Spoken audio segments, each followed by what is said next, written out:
Welcome to San Diego, Hugh. I'm Callie G, everybody. I'm here with drum and bass proper. We have Hugh Hardie here, who is living in Cambridge right now. Is that right? Yeah. And where are you from originally? Actually, grew up in Cambridge originally. Okay, Yeah. excellent. And grew up there through my sort of teenage years, Mm-hmm. and then went to study, and then lived in Bristol for a long time, and then quite recently have moved back to Cambridge. So last Saturday at SD Union's Daydream, you absolutely murked it. Thank you. You're welcome. What's next? Yes, I've got two more shows on this tour. So I'm going to Denver on Friday. Excellent. Pretty city. Thursday today, and then but the first time that I will have visited there, so I'm quite looking forward to that. And that's tomorrow, Friday, and then Saturday, Austin. How do you handle the stress of touring? Do you have any rituals to help you cope? I find, do you know what? I don't find it all that stressful. I'm quite like I've been traveling a lot since I was quite young. I'm very used to kind of moving around, flying, and being in airports and public transport, and I'm very sort of happy to do that. I usually just sleep on airplanes. That's good. So yeah, in terms of the traveling, I'm pretty happy to do it.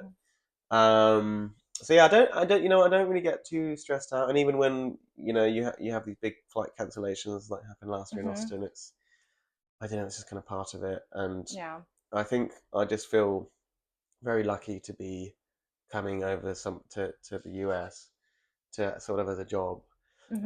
So I don't. Yeah, actually, it's actually more just kind of fun than stressful. But good. I guess actually, if there's a few like a 2 or 3 shows back to back, you have to sort of think about pacing yourself and maybe not staying up too late. Yeah. The night before, maybe not having too many beers, and so yeah, I would probably in that sense, and it can be kind of challenging because before San Diego on the Friday I was in New York, so just in for an afternoon, and I sort of played the show, had the night, and then flying out the next morning, and that's quite tricky because it's not that often that I'm in New York. It would be nice to hang out, explore, and then kind of maybe cut loose a bit more on the night, but when you have a flight the next day and a show the next day, you have to, I think just kind of pacing, being a responsible adult, being responsible and professional. Yeah. So Hugh, what places have you not played that you would like to play at? In the US? Yes, or anywhere actually. Anywhere. Okay, yeah, anywhere. Maybe give us 3. 3. Yeah, okay. One in the US and 2 somewhere else. Whatever you want to do. In the US. Well, Austin, because we'll go with that one again because I didn't get the chance last year, so I'm looking forward to that, and it's coming up on Saturday. Awesome. Yeah, played so in the US. Let's think maybe outside. I'd like to play. I think Ibiza would be quite cool because I know it's not huge for drum and bass. Well, I mean, I think it's kind of growing over there. It's obviously a big. Oh, that's true. It's very commercial there, isn't it? It is commercial, but I think we're seeing more drum and bass on lineups, and that would just be a cool booking to go to the island and hang out there. And then I think it's fun to go to kind of exotic places to have the chance to play a show, but then have time to explore. So let's go with that. My favorite bookings are in snowboard resorts. Oh, perfect. So I've played in the Alps before. Oh, wonderful. And that's kind of like the dream booking because you get to hang out on snowboard.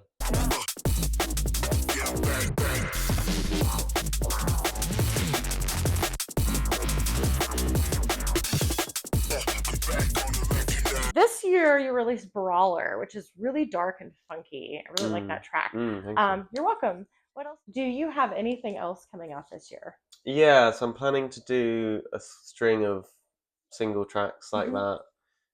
Possibly kind of putting them into an EP.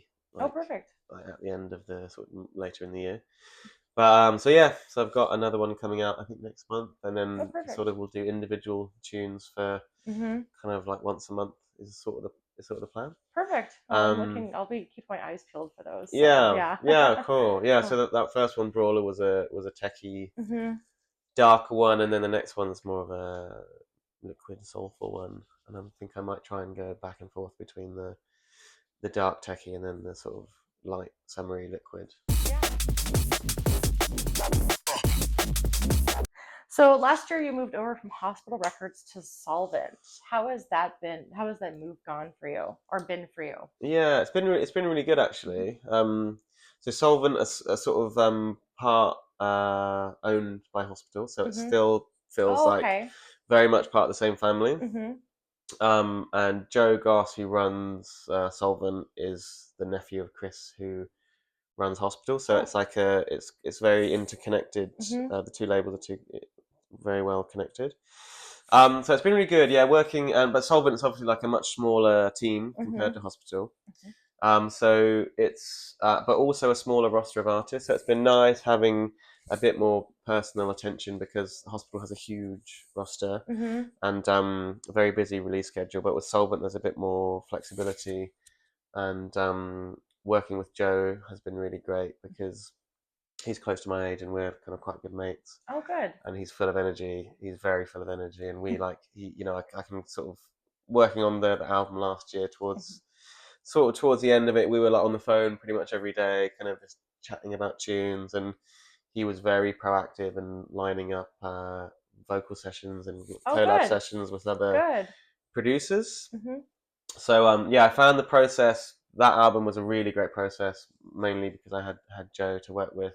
Excellent. And then also Sean, who does the design and the video. The three of us worked really closely together and kind of had this trio, which I really have been enjoying it with Solvent in like the last year or so. Yeah, that's awesome. Yeah, you can kind of see it in your work too. It's gotten, we all evolve, and so yeah. Yeah, I think it really came out in the last album.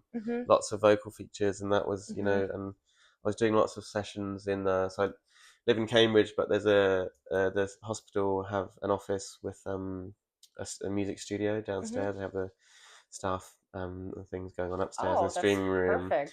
and then downstairs there's sort of like warehouse and kitchen, and then really nice music studio. That's perfect. Which we can access, and it takes me like an hour and a half sort of to get there from Cambridge on the train and the tube. So I go there quite a lot, and it's really nice. It's really kind of inspiring and motivating to be working in a professional studio.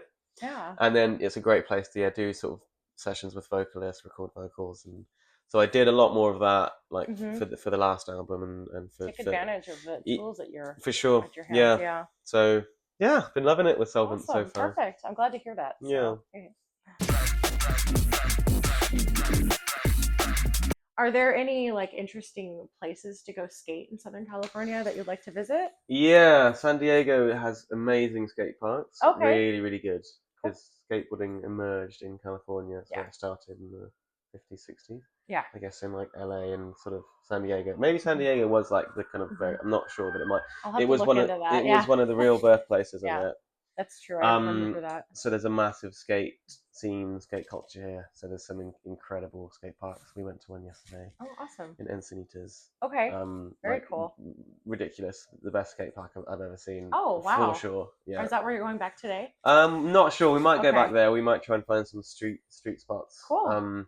But yeah, just like lots of money for skateboarding in the US and in California in particular. So in the skate parks here are just way bigger than they are in the UK. I was going to ask how skating is in the UK. Yeah, I mean it's like it's nothing like it's not as good by a long way. There's actually Europe's pretty good for skating. Is it? There's like Barcelona, for example, or Paris, or like Western European cities have really good stuff. But the UK is like it's not the best, especially because the weather is so rainy for so much, cold and rainy for so much of the. A little more dangerous to skate in the rain. Yeah, like you just don't ever.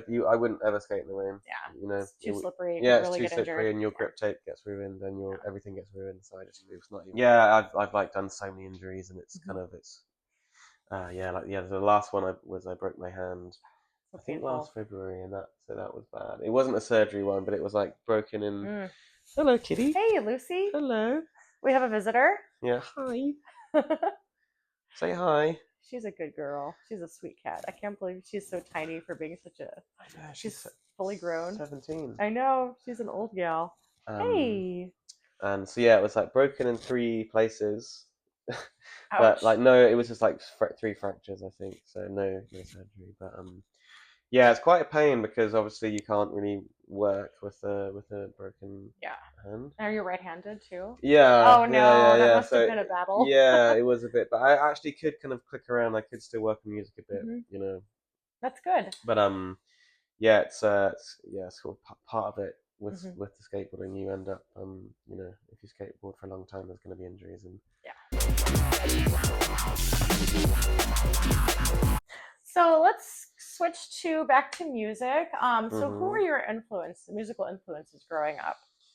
growing up, musical influences, drum and bass wise. When I started getting into D&B, I was probably Hmm. 15-ish, and I really liked High Contrast and Logistics and New Tone and sort of Hmm. the older Hospital sound. Hmm. So that was a big thing for me. In Cambridge, there was a bit of a scene for D&B. Logistics and New Tone are from Cambridge and comics as Hmm. well. Oh, wonderful. Yeah. So when we were kind of, you know, 15, 16, getting into like going to buy beers and going to parties and stuff, drum and bass was often the music we would play. Hmm. So we were kind of, which was quite cool, and you wouldn't really expect Cambridge to be a drum and bass Hmm. city. You know, you'd think of the university Yeah, of or course. the river. Academics. Academics, Yeah. right? Yeah, but yeah, back then at least it was drum and bass was really popular. Yeah. So that was a big influence. Yeah, I'd say logistics mainly. Okay. Yeah, Yeah. yeah, yeah. Those are some good influences. Yeah, Really. yeah. I listen to lots of other music actually. I listen to like lots of hip hop and rap and Okay. some kind of like R&B neo soul stuff, Hmm. and that is like a big influence I think on my music as well. And I Okay. sort of yeah from a young age I was yeah really into hip hop and like still am. It's probably my yeah it's my biggest genre that I sort of listen to. Oh, cool. Yeah. Yeah. Hip hop is definitely, I know, it's also a sample-based music, and Yeah, yeah, yeah, and it's yes, kind of and the grandfather of drum and bass, kind of right, honestly. yeah, yeah, Yeah, yeah, in a yeah, and way. yeah, So, definitely, yeah, and like the soulful side of hip hop is like yeah. very similar to the soulful side of drum and bass in lots of Hmm. ways, and even like BPM and groove wise, drum and bass is basically sort of twice as fast as like a Hmm. slower hip hop tune. Yeah, So you can totally like obviously you yeah. can mix, you know, you can mix the two Hmm. together quite easily. Hmm. Um, so yeah, and then like with the neo soul stuff and the kind of R&B, the chords that you get Hmm. in those genres are like you know very transferable Hmm. to drum and bass as well. So there's loads of crossover. It's Cool. really cool. I'm interested to ask what people's influences are, because all of us come from different backgrounds, and every exposure that we've had to anything is going to influence our music and things like that. So, For sure, yeah, and yeah, especially yeah. the stuff you grew up listening to. Hmm. I think from the skateboarding actually, you know, hip hop's a big part of the sort of skate Oh, yeah. culture. Hmm. So I just always kind of always have been listening to hip Hmm. hop and yeah, still today. So Did you ever get into the alternative music side of skateboarding, like punk or? no, but just before getting really into the to hip hop, I sort of had like a metal heavy metal or like not heavy metal but metal music phase. Hmm. That was maybe sort of 12, 13, 14, Okay. and then I kind of found hip hop rap and like Hmm. got more. That felt like more like That home. felt a bit more like home, I think. Yeah, Yeah, yeah. and then but yeah, I listen to lots of music today. I listen to lots Hmm. of band stuff and like some folk or Cool. yeah guitar stuff and Yeah. other electronic music and yeah all sorts. Yeah, a bit of jazz. Okay. What is your production schedule like? Do you have a routine or anything that you like regularly do during your production phase? Yeah, I'm sort of like I'm full time music, so I kind Hmm. of sort of do nine tend to do 9 to 5, Okay, sort that's of good. more or less. Hmm. Hello. I live with my girlfriend, and she works you know regular hours, so yeah, and so we'll sort of hang out in the evenings, but I tend to kind of do the sort of the day shift, so I'm not like locked Yeah. into those hours at all. And if in the summer, you know, it's if the weather's nice in the UK, I'll have more time to be outside or like go Hmm. skating in the daytime. Yeah, I work from home Hmm. mostly, Hmm. but you know maybe I'll go in maybe once a week to the studio in London, the hospital Hmm. studio, or depending on like what Hmm. my kind of deadlines and stuff are. Um, but yeah, yeah, so I try to get to the studio a lot. Do you have anything you work on when you're kind of feeling a little like creative block or anything? Yeah, that's tricky. I get that quite a lot actually. Like Okay. waves of like creative block where I Mm-hmm. go for weeks or sometimes months with kind Mm-hmm. of not making anything that I really Yeah, like. Very discouraging, very it really demoralizing. is. I can imagine. Yeah, I'll make sort of sample pack stuff. I'll like Okay. just try to work on some. I'll like make like a little folder of drum loops or something, or just do kind of add mini stuff like Mm-hmm. organize like a folder of hi hats or Mm-hmm. like I don't know bass sounds or yeah, try to find samples more like just put stuff in folders. So So you've worked with a lot of people, such as London Electricity, Dags, Stacy, Makoto, and Anais. Is there anyone else that you'd like to work with in the future that you haven't? yeah, I'd love to. I really love LSP's music. Mm-hmm.